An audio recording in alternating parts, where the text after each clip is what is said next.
offer you this lesson from Unity of the Keys Spiritual Center.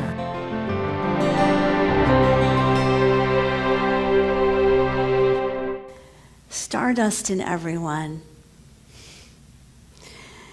Today we go to the last principle in the L.O.V.E.S acronym for the 5 principles of unity. And we're not going to read through them all today. Let's just do the Stardust in everyone. I'll say the Stardust in everyone, and then you say the refrain this time. Stardust in everyone. Human beings have a spark of divinity within.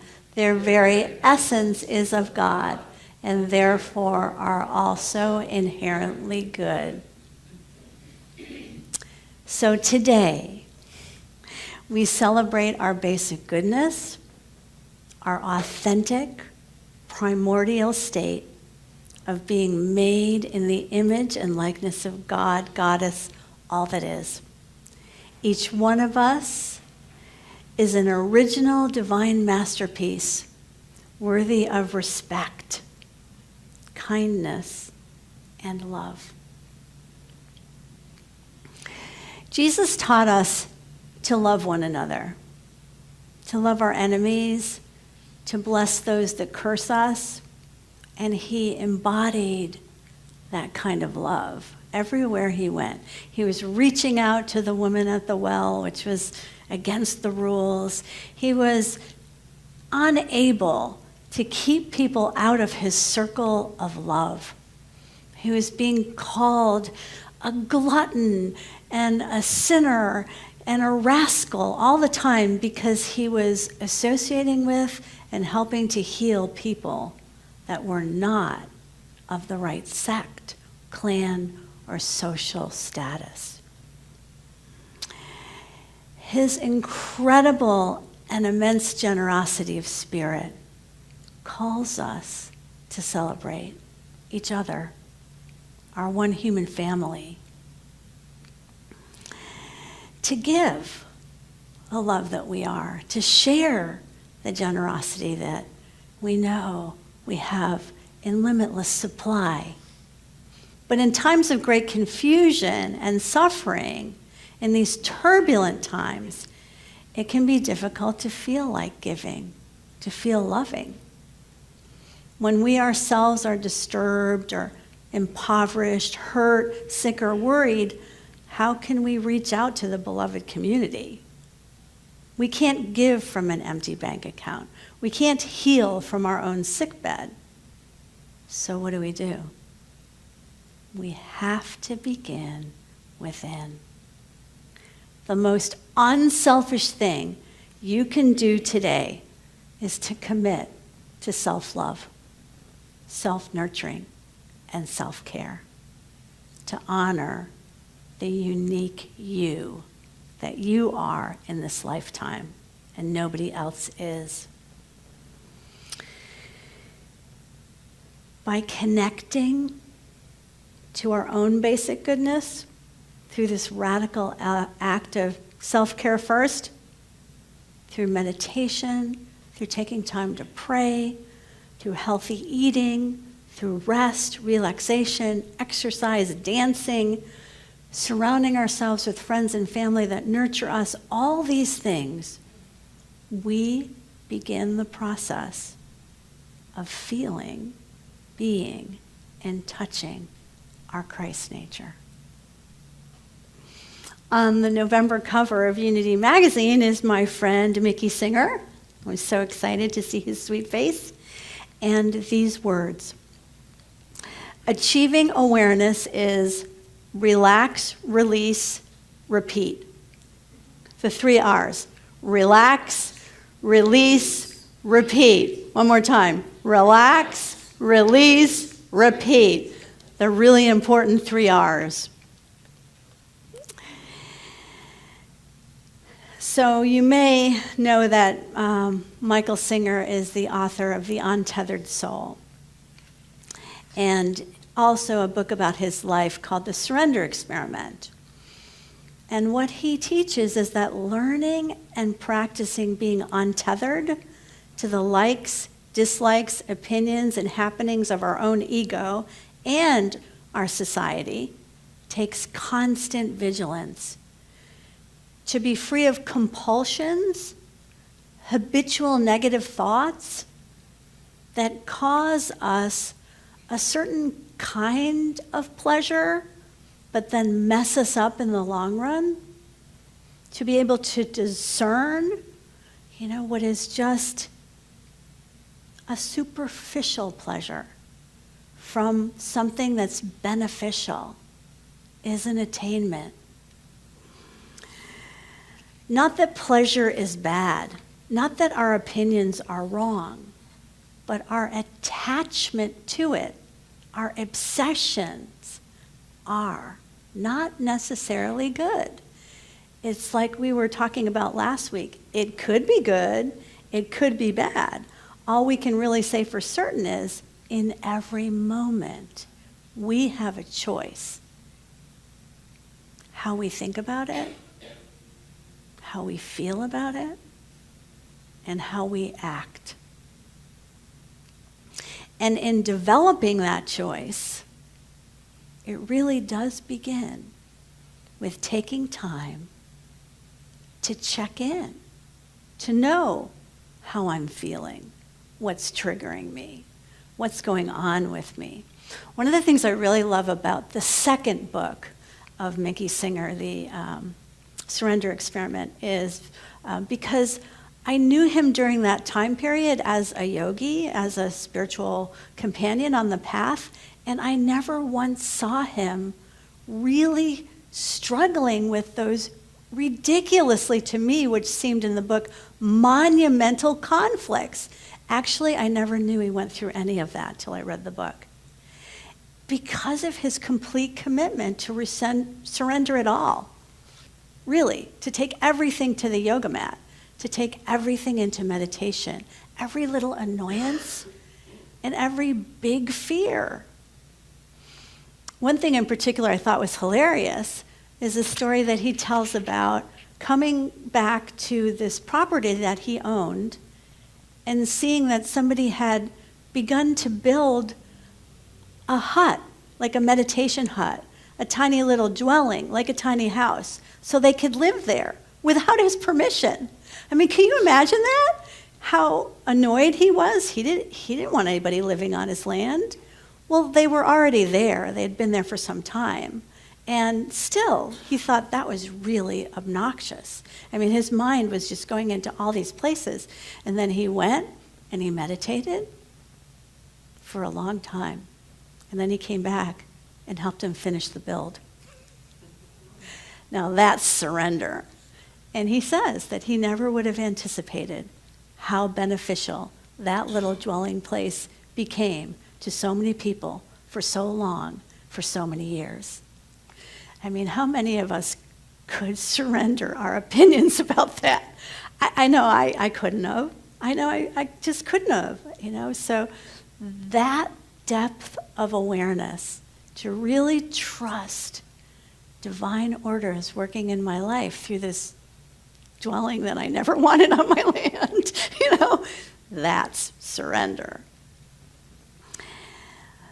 So, I also want to share with you a story about rats, because it tells a principle that I think is important about self-love. At least for me, I interpreted it this way.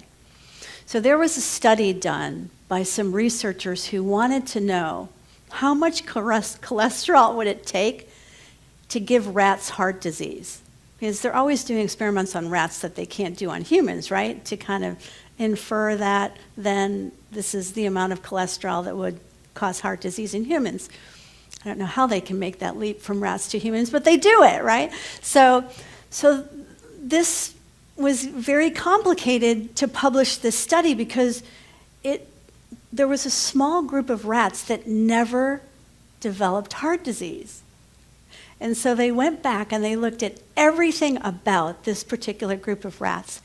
And they had video cameras and everything, so they could make sure that they gave the cholesterol, because you could have some radical members of, PETA or something come in and not give the cholesterol to the rats, that kind of thing. So they thought maybe it was that. It was not that. It's even better. What they discovered was that the person that was giving the rats that didn't get heart disease loved the rats, and that he held them and sang to them and stroked them before and after he gave the cholesterol. Is that too cool? So anytime you eat something that you think might not be good for you, make sure you love yourself and stroke yourself and have a good time eating it. I mean, isn't it really true that when we eat in stress, when we eat because we're stressed, when we eat to try to stuff our feelings, that usually leads to indigestion. But when we're out and about, when we're having those long, luxurious meals where we're celebrating and we're happy, we don't seem to have the same negative effect. So, self-love, self-care, and this ability to stay tuned to the stardust, to the primordial goodness, to the ancientness of us is essential to the spiritual path on all levels. There is a spark of divinity in us. The Christ is in us, but not like a raisin is in a sticky bun, just in little segments of us. The Christ is here, it's here, it's here, but it's not everywhere. There is no place the Christ in you is not. The Christ is in you like the ocean. The entire ocean is in a wave. Orestes, in his book L.O.V.E.S, writes this: "We are one. Out of the one, many. Out of the many, one." Thousands of years ago in the Upanishads, it says this: "As is the human body, so is the cosmic body. As in the human mind, so in the cosmic mind. As in the microcosm, so the macrocosm. As is the atom, so is the universe." And scientists have discovered that of the trillions of atoms in our bodies, 93% of them are stardust. 73% of the Earth's surface is water, and over 70% of our bodies is water. We're made of the same stuff. We're not separate from life itself. Swami Muktananda says this: "The yogi who looks upon the universe as his own body drinks the nectar of ecstasy. He sees the vast variety of objects, shapes, and forms, the endless modifications around him or her as diverse and yet the same. For they all appear in his own self, trembling with bliss. To one that sees, all worlds are vibrations of one being. To that person, God lives." So this is called equal vision. To see God in each other, to see God in action in our life, through the synchronicities, through the things that are difficult to put into words. They don't really make sense when you try to explain them, but there's some way that you're being magnetized in this life on a pathway for your highest good. By acting on your own behalf, by taking care of yourself, by nurturing your spiritual capacities, and by disconnecting from the culture of greed, hatred, confusion, negativity, we can befriend our own mind. feel into our true nature, and just be. Simply be here, like the opening song. Be here, feeling what we feel in any moment, being moved, contacting our intuitive awareness when we're confused, and becoming more alive, more awake, and more enthusiastic about living in every moment. If we stay connected to that unity, that Christ of our being, our basic, essential, primordial, unmerited, divine connection that can never be severed, then we're whole. No matter what the appearance is, our inherent beauty will shine through. I spent some time with musician and humanitarian Daniel Nahmad at the ministers' conference, and I could see a more tired Daniel than I had ever seen before. You know, a dad of a 6-year-old, a husband who lives in L.A. and had done 3 concerts in 3 days. What was he thinking? And who was still able to authentically and honestly say, yeah, I've been tired since my wife's water broke. And I'm going to be here with you in my squeaky voice as best as I can. So sometimes we have to just be with what is. Honestly, speaking our truth about where we are. And in our ability to do that, we join in what this movement calls silent unity. It's the core of us. Silent unity began with people who were sick, impoverished, confused, and committed to learning the truth that would set them free. And they gathered in the living room of the Fillmores, and they were still. They simply sat there. No complicated way of meditating, no mindfulness training, nada. They just sat there with each other, and they affirmed things that people told them would get them closer to the Christ of their being. And in their unity with each other, people who were blind started to be able to see. I mean, that actually happened. People who were ill with what was at that time considered to be incurable diseases would become well. Families were strengthened. I remember Myrtle Fillmore telling this story of, watching her kids play in the puddles in the rain, and other kids not being allowed to go outside because they would catch cold. And one of the kids told her later in Sunday school, I told my mom, can't you get Unity so we can play in the puddles? So silent unity is our cornerstone. In the stillness, we'll be strengthened and blessed in all ways. But it's not the only thing that we need to do, but it's the essential thing. I like to think of the Christ in us like an artesian well pond that bubbles up pure from the center of the earth, from the depths of the earth, this amazing water that is just completely perfect in every way. At the spiritual community that I used to live in Palm Bay, Florida, we had an artesian well pond. And left to its own devices, it would turn into a swamp.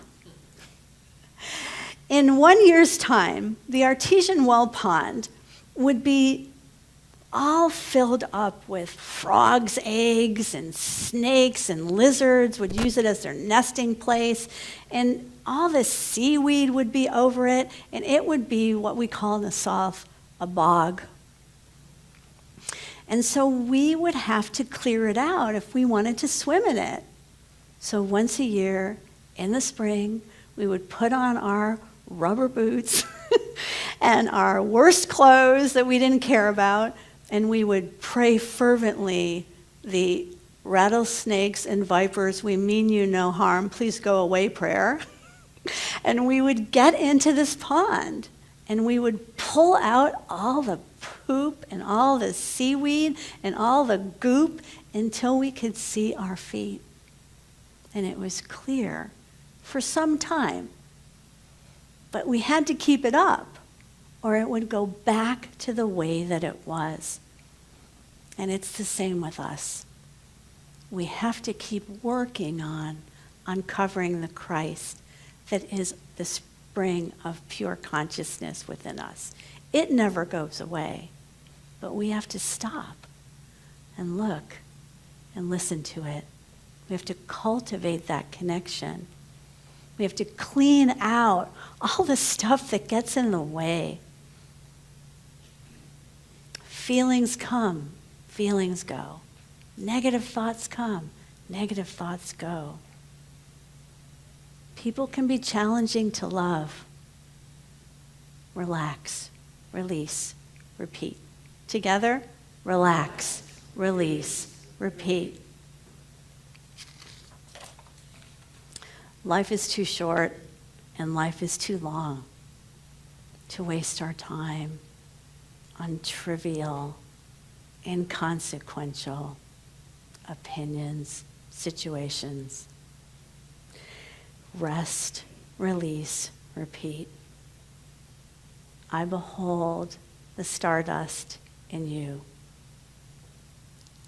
You are the love you have been waiting for. We all are. Rest, release, repeat. I love you.